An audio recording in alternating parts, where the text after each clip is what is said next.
Welcome to the Grow Your Business podcast.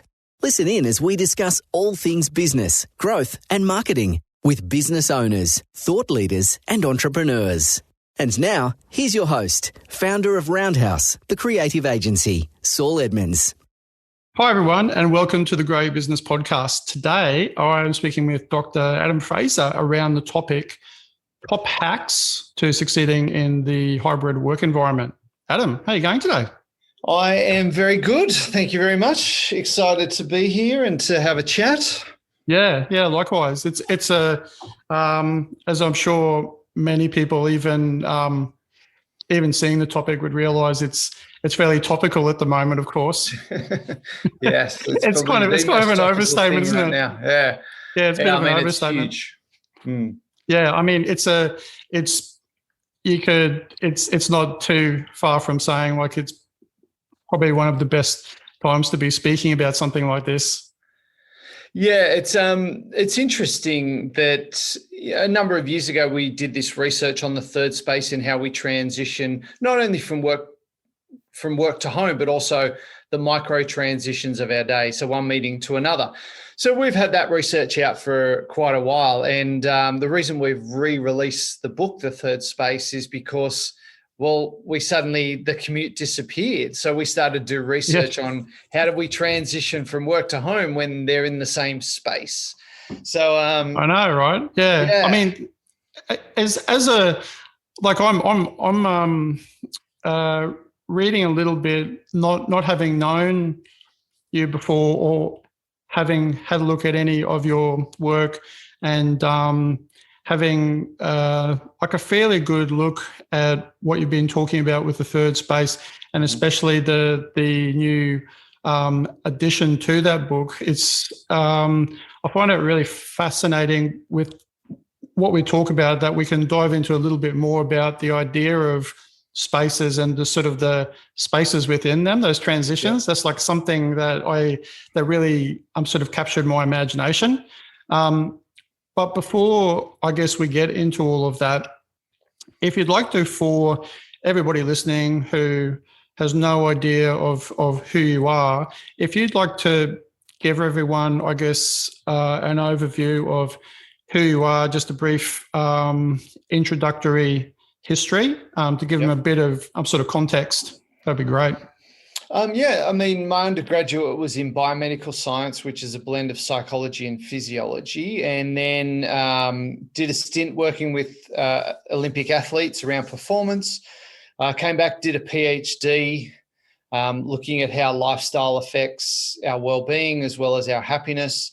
And from there, started to do a lot of keynote speaking and consulting to organizations. And our company, the eLab, which is our research arm of our business, we partner with different universities around the world to do large research projects. So like what we're talking about today is the research we've done on how COVID and working from home has affected us. We've also just wrapped up a big research project looking at the mental health and wellbeing of financial advisors in Australia. So we work on these very large scale research projects, and then we share that information through presentations and books and workshops and programs. So that's me, married to two young daughters, a dog, the usual stuff.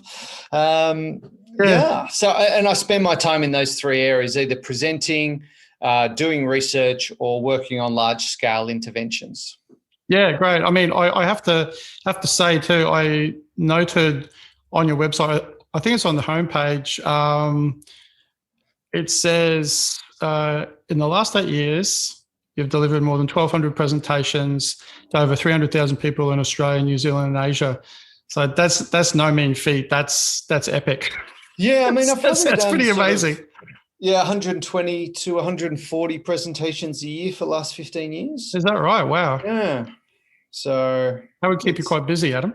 Yes, very much. And to tell you the truth, COVID has totally changed my life and my outlook and how I view work. And I went from someone that flew, a lot, so much so Qantas used to send me wine at Christmas to say thank you, to, being home every night. And it was amazing. I loved it. And, obviously I'm not going to go back to that sort of crazy lifestyle. And we're changing the business to suit that. Yeah, I think that's certainly something a lot of friends or other business colleagues, and actually ourselves included, like I was probably working a little bit more from home anyway before COVID hit. So the transition wasn't a really dramatic one for me, but I've talked to so many people who've said exactly the same thing, that it's had an incredibly positive impact on them. Ironically, which was the other response that was then, and that was completely unexpected, of course, because, it's a pandemic, which is not good, and you don't expect necessarily good things to follow from something like that. But then the outcome, through this sort of winding series of events, then leads to all these other things, which is amazing, I think. I just wanted to return to, I guess, what I mentioned a little bit earlier, which was a real, point of interest that really stood out to me, this idea of, the transitions between the different spaces that you refer to. And the first thing that I kind of, jumped to was this idea of the spaces within the spaces. Would you just like to, speak a little bit about how that works within the third space? Yeah, it was probably influenced by a lot of different things. So different interactions. Even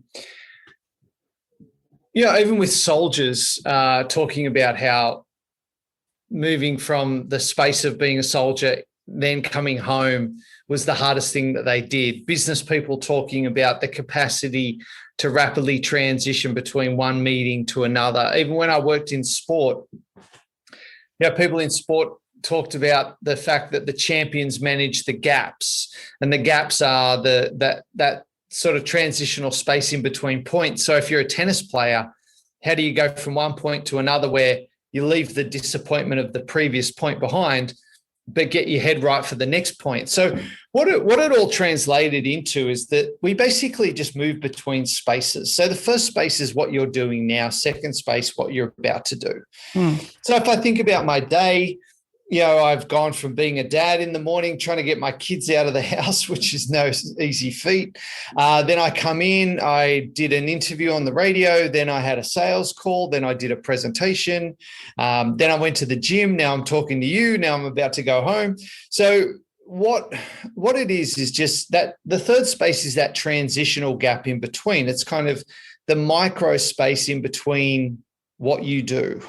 So that's what we started to look at, is obviously the transition from work to home is a larger space, but it can be like we taught this strategy to O responders, and they're taking emergency phone calls, and that gap can be 3 seconds, but that ability to reset themselves so that they are on point, can take the information, calm the other person, empathize with them. It's a critical skill. So what we found is high performers had that ability, that agility to really transition between spaces quickly. Yeah, you talk about, and then there's the term that you mentioned, which is obviously what you're speaking about, of behavioral agility. Is that specifically what you were just speaking about, or is that then something else? No, that's very, very much it. It's that behavioral agility to kind of get over what you've just gone through, particularly if it's been a disappointing interaction, but get your head right for the thing you're about to move into. Yeah. I think like the probably why I would imagine, I'm not sure how other people would generally respond first when they hear what you're speaking about, but the first reason why I feel like it stood out to me was because all the previous conversations that I guess I had heard or read or seen videos about in relation to, the work home, work-life balance, never really talked about those transitional points. And it was always about, the importance of work-life balance. And then I guess ideas about why that's good, and and how you can achieve things better, but never those little points. And maybe it also had something to do with my, I've always loved playing sport, and I play squash, and some of those very points, which I don't think I ever realized, perhaps the importance of those transitions. It was like, oh, right, yeah, that's something that is kind of makes a lot of sense, really. It's like, there's the gap in between, and you go from here to here, and you feel a certain way, and you can't get out of maybe a certain mode, but then how do you do that? And there's a little space in between. And And what our research showed is that too often we drag the mood and the mindset of one thing into another. So we have a bad meeting, we take it to the next meeting, or we have a bad day, we take it home, or even just, we go from one meeting that's about process and like frustrating bureaucracy, and then we move into a meeting that's supposed to be about innovation and big, blue sky thinking, but we bring that mentality of the minutiae and the micromanagement into that meeting, and it doesn't allow us to be innovative. So what we found is a lot of people aren't aware of how they show up, or just flat out, they're not aware of that space or how they should use it to show up better. So we kind of squander it, or we drag the previous interaction into that one. And the third space, like you, when was the third space, the original version of it, first published? So it was about 8 years ago now. Oh, really? That long ago? Yeah. So it's been a concept that we've worked on for quite a lot of time. It's still one of the most popular things that we've ever developed. And obviously with COVID, we re-released the book with updated work around, well, if I'm working from home or I'm in a hybrid model, how do I manage it in that context?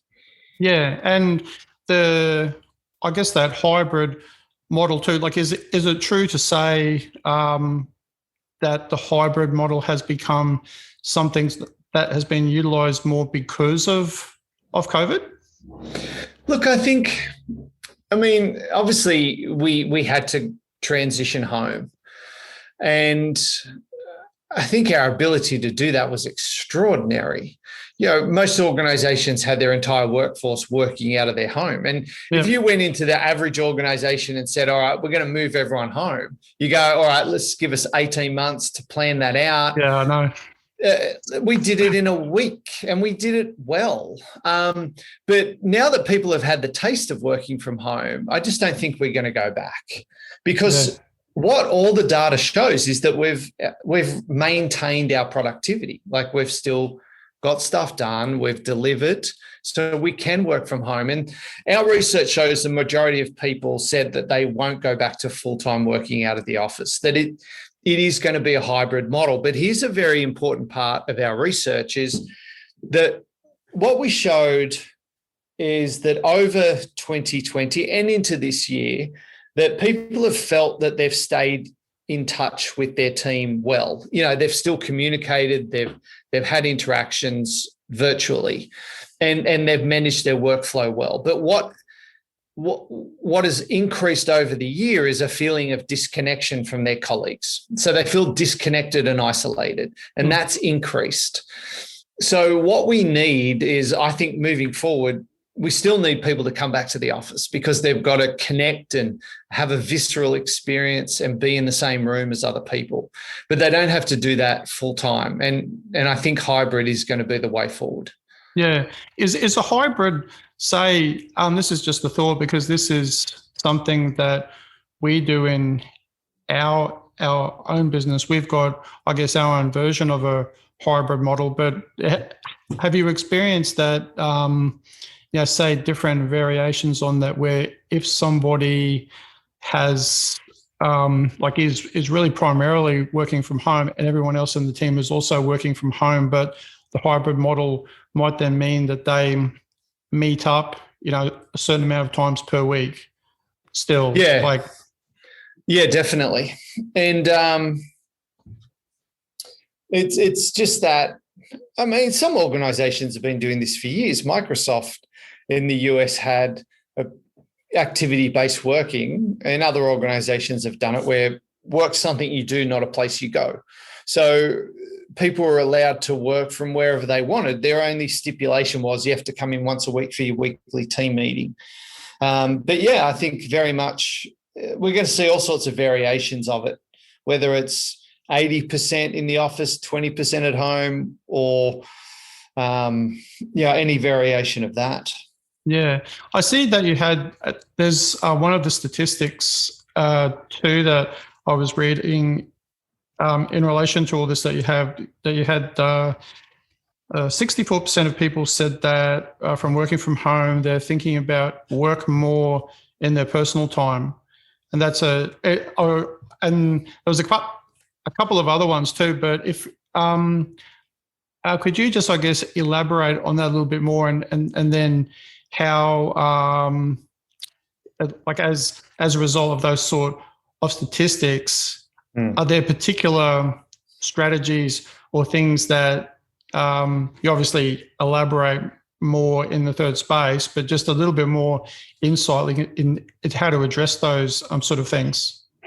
Yeah, so what we started to look at is over this year, we've been doing research with people from various organizations about what is the impact of working from home on their ability to detach from the day. So 65% of people said that now I'm working from home, I find it much more difficult to separate work and home. So the two worlds have bled together. There's no delineation anymore. Because, I mean, and what people said is, I don't miss my commute. Like, no one misses sitting in traffic or being pressed up against some sweaty guy on a train. Like, no one misses that. What we miss is what the commute gave us. And the commute gave us that sort of signal of the day's done, you're going home now. And the other thing it gave us was some me time to decompress from the day, to sort of think about our world and be quiet before we go home. So what we're missing is that. And if you're working from home, what you've got to do is create your own virtual commute, or, whatever you want to call it, a fake commute, or, essentially what you got to do is create your own third space. So previously, that the main research we did was that most people commuted home. So we looked at, well, what can you do in that commute to transition home so that you leave the workday behind, but you're much more present and focused and engaged in the home. What you've got to do now, if you're working from home, you've got to create that for yourself. So you've literally got to create a commute. Now, this is where it comes, and this is where people have to use their own initiative to go, well, how can I create that? But I spoke to a guy during COVID who'd read the new version of the book, and he said, oh man, he said that thing saved my life, because I was working from home, and I was kind of never on, but I was never off, and the two worlds bled. And he said, I used to drive to work. So what I'd do is get up in the morning, get dressed for work. I get in the car, I go to the local coffee shop, I have a coffee, I drive back to the house, and that's a signal that it's work time. He said, at the end of the day, I get changed out of my work clothes. He said, one of the most important things was to get dressed for work. I get dressed out of my work clothes, I put on casual exercise gear, get in the car, drive to the local park. I walk around the park a couple of times listening to a podcast. He said, I drive home. Now it's dad, husband time. And he said that separation was vital. And some people are going, well, I do a walk at the start or the end of the day, or I go to the gym, or I do some relaxation or yoga, or even I was talking to a group in Asia Pac, and they said, well, yeah, this is great, but we're in Singapore and we're in high-rise buildings and we're not really allowed to leave. Like, we can't go out. Well, at that point, they weren't. And so one of the women in the group, what she did is, her family, after the kids finished their work and she finished her work, they got together and they all cooked dinner as an experience. Like, each kid picked a recipe and they played music And that was their sort of transition. Other people are talking about hobbies, gardening, but it's just what can you create to separate those two worlds? And even just packing up your stuff and putting your work away so it's not in your line of sight also makes a really big difference. Yeah.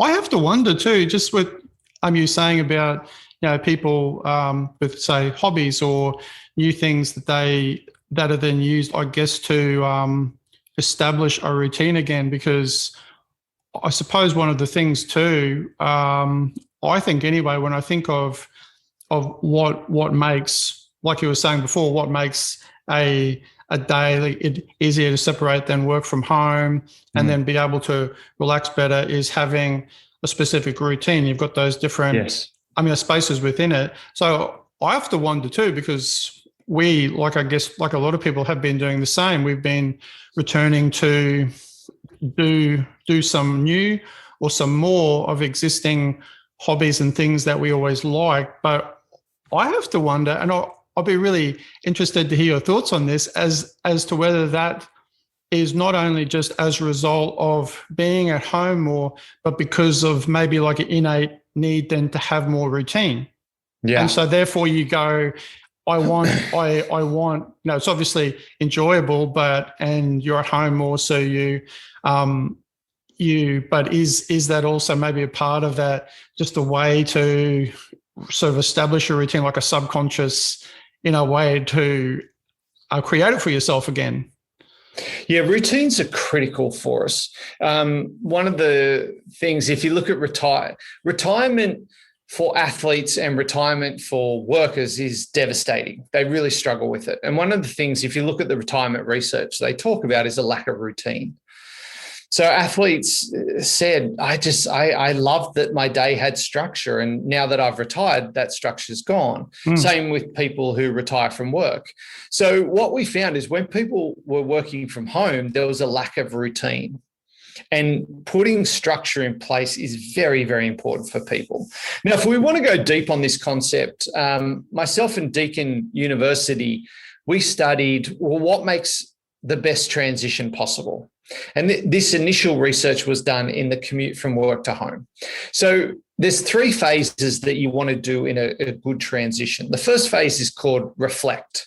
And that is where you reflect on what you've just gone through. Humans are sense-making machines. We love to make sense of what we've just done. So what you want to do is, as you finish work, so if we're talking about the transition from work to home, is sort of pack the day away and make sense of it. Now, the problem is, what we find is most people, when they reflect on their workday, reflect on, all the crap stuff. Like, I didn't do that, or I forgot that, or, oh God, that was a disaster.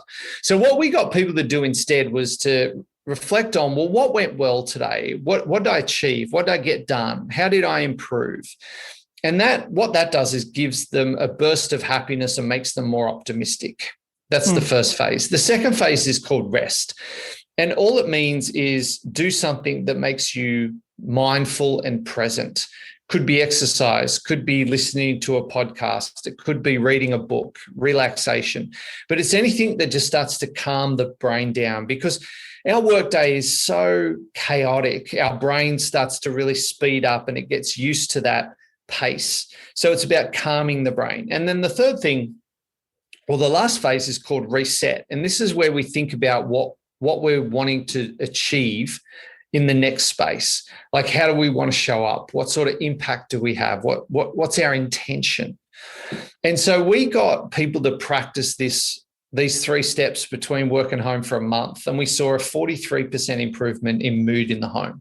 Right. So their homes got happier by 43%. We saw a 91% increase in boundary strength, which is the ability to have a bad day and not take it home with you. So if we want to get quite detailed about this, those 3 phases help people transition most effectively. What about because there seems to be just in the general topic and and different outcomes of things you've been talking about, there seems to be some sort of correlation then between like skills learned through these processes and what you're talking with behavioral agility, and then things like visualization too. I'm just making an assumption there because I'm sort of thinking about, I'm just trying, I suppose, to make sense of like why that seems, to have a correlation. But do you have thoughts around that? Like when, say, sports people helping themselves to visualize, an outcome, is there like a relationship between their ability or skill set to be able to separate things off well, like into parts? Well, look, the visualization piece really comes into that final phase of that reset piece. Now, in our research, it wasn't so much a visualization, which the 80s and the 90s was big for athletes practicing visualization, and some research showed that it made an impact. The reflect phase of the third space reset phase is much more about just future pacing. All right, I'm about to go into this space, whether it's my home, whether it's a meeting, whether it's a hard conversation. And it's just getting people to think about, what am I trying to achieve? How do I want to show up? Like, what sort of behaviors do I want to exhibit? What is the outcome I'm after? It's much more about preparing yourself for that interaction. Because Duke University showed that around 50% of our day we're not conscious of how we show up. We're just kind of in automatic mode. And so often people, arrive at interactions or meetings and don't have clarity about what they're trying to achieve or what impact they're trying to have. So it's just being much more mindful. And I suppose visualization is part of it. I suppose you are doing visualization of, in this meeting, here's what I want to achieve, here's how I want to behave, or if you're doing a presentation, here's the outcome I want. So I think there's definitely parallels between those two worlds. Yeah, it was just something that I guess came about as I was listening to you speak to, because you've obviously been involved with sports people as well, and speaking about, I think I was reading on the website too about people who are high, high achievers, or who are good at that ability to change, that idea of being agile. I mean, not only physically, but then mentally too. Yeah, I know. It makes me think of, I once spoke at a conference with McGrath, the cricketer. I've forgotten his first name. The bowler. And Ian Healy was the other one.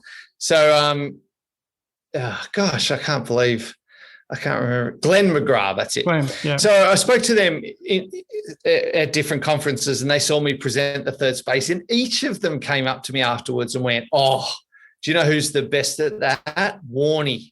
They said Warnie is amazing. That guy's ability to transition. And they said he could be on the front page of the Telegraph in his underwear in some scandal.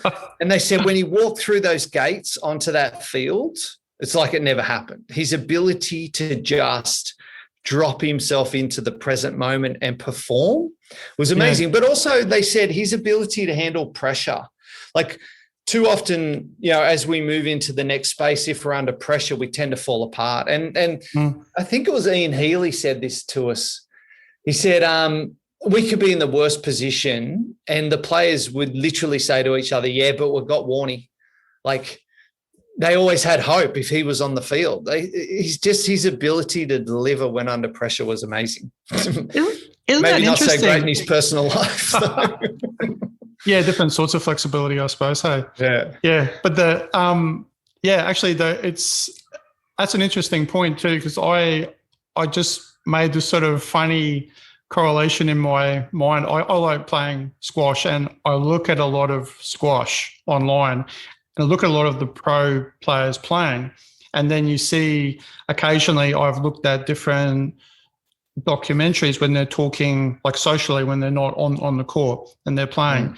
And there's one guy in particular who I think is number one or number 2 in the world now. And when I've seen him talk, it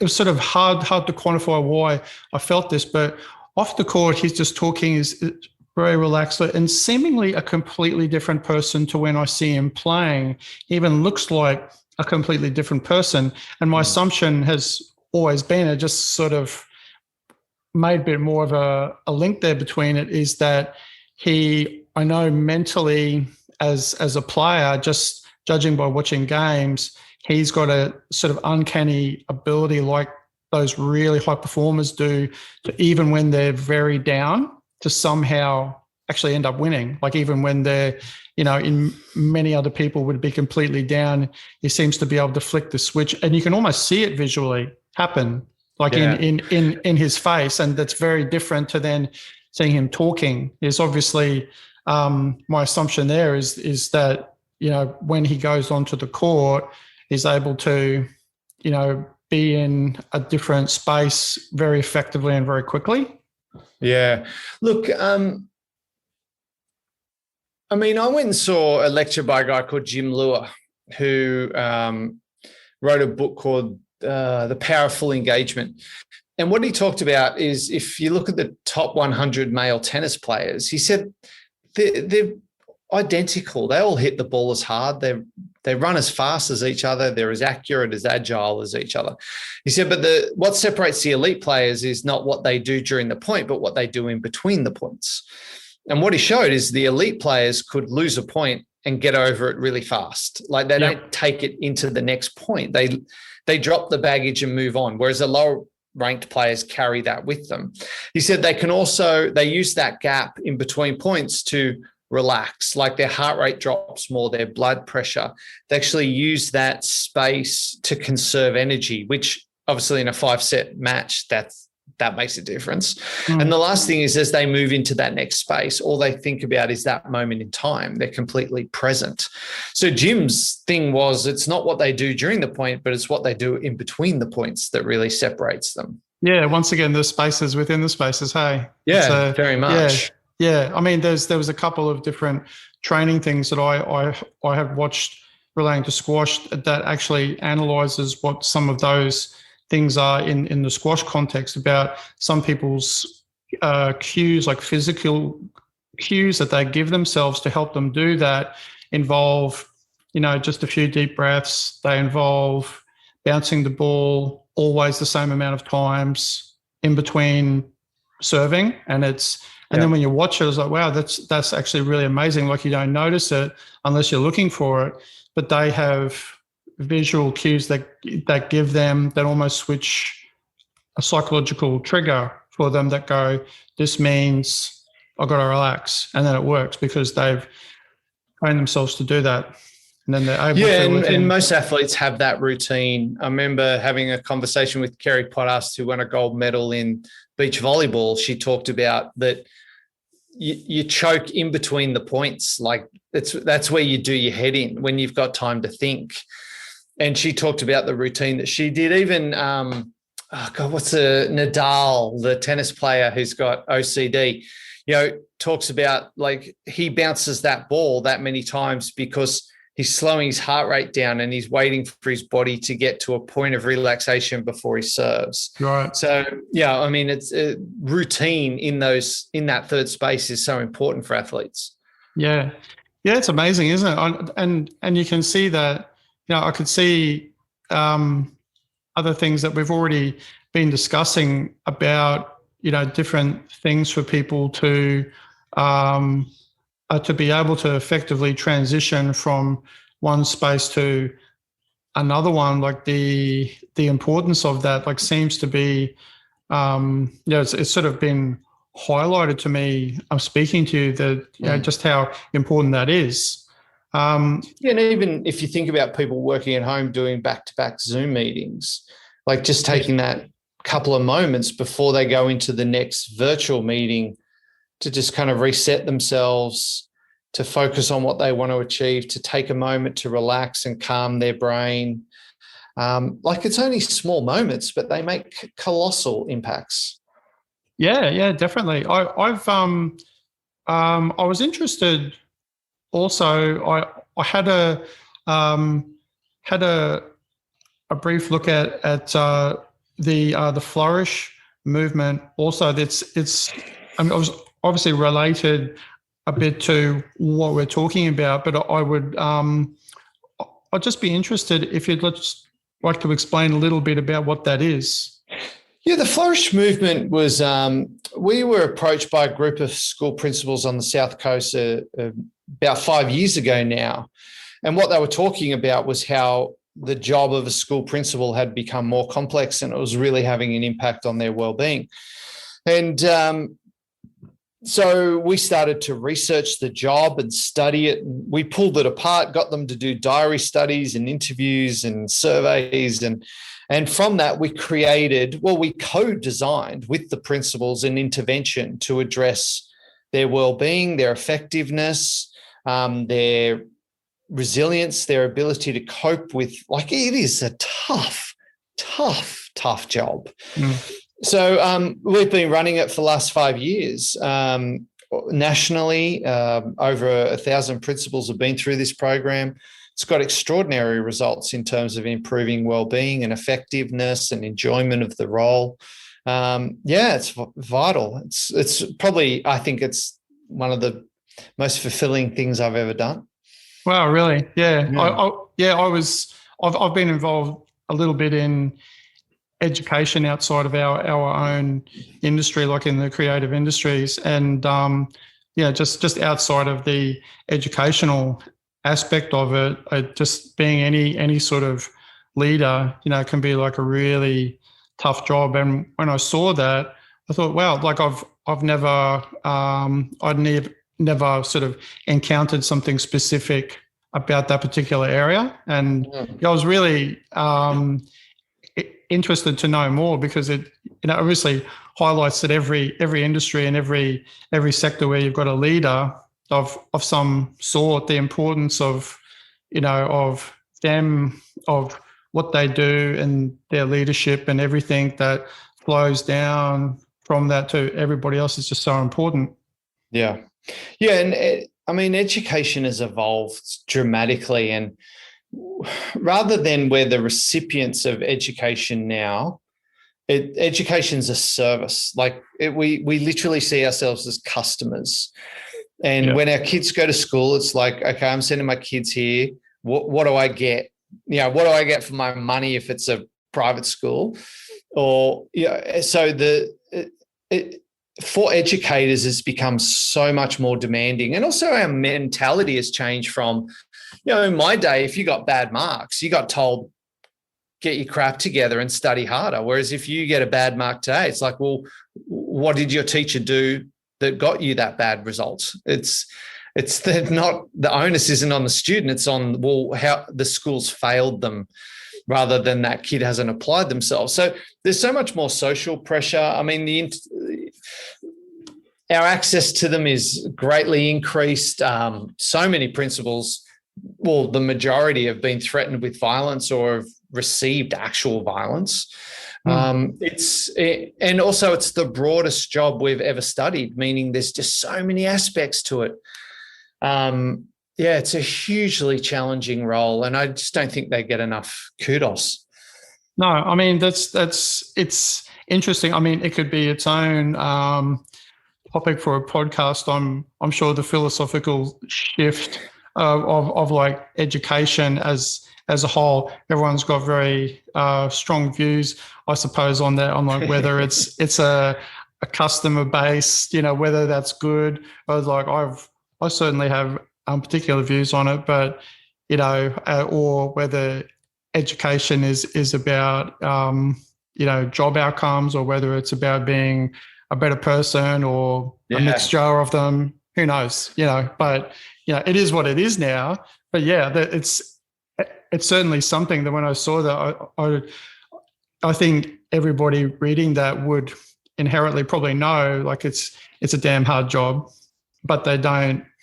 I mean, I wouldn't. My mum was a high school teacher, and she was very well like, but she was at a pretty rough school, and she had, like, just as a teacher, she had a lot of very challenging sort of situations in her school. And, just even, having those little glimpses into that world, I've got, there's like a huge amount of respect for people who generally always teachers or headmasters, because they are passionate about helping people.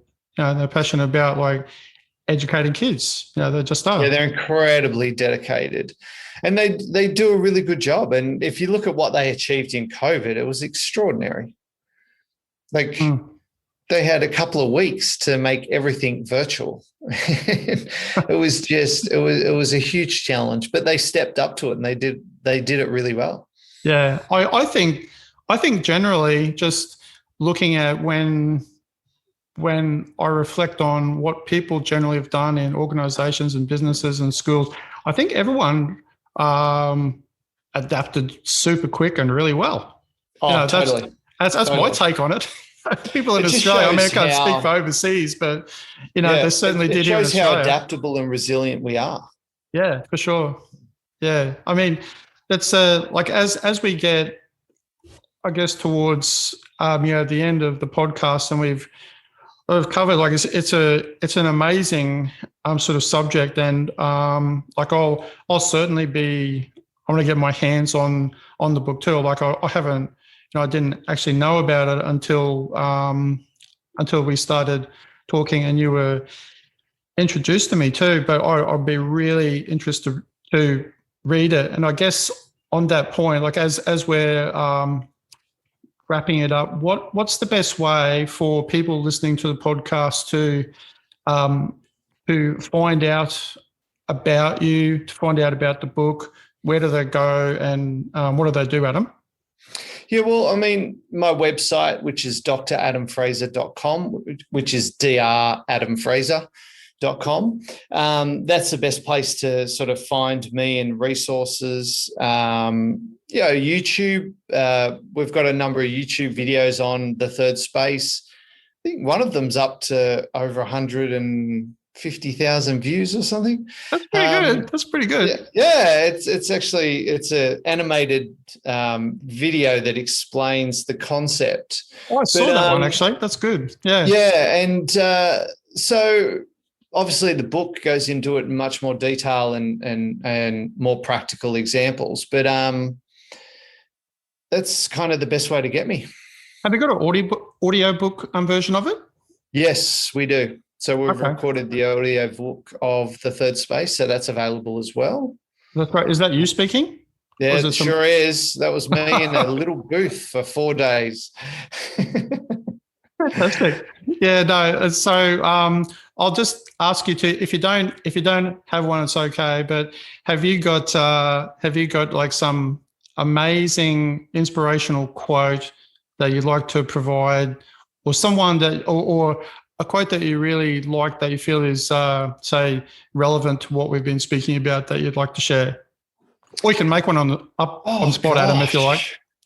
The ones that come to mind, I mean, we're doing a lot of new research around courage, like how do you be courageous? And that research in psychology has evolved quite dramatically. One of my favorite quotes is, "Don't believe everything you think." And what it talks about is the fact that most of our stories and thoughts are incredibly inaccurate and not helpful. So like you almost have to treat your own thoughts and stories with a grain of salt. Actually, one of my favorite, it was said to me by a mate of mine called Colin James. He said, what you have to realize is that no one anywhere in the world knows what the hell is going on. He said, we're all just making it up. Oh, man, so true. So true. It's very true. Somehow I always find that comforting.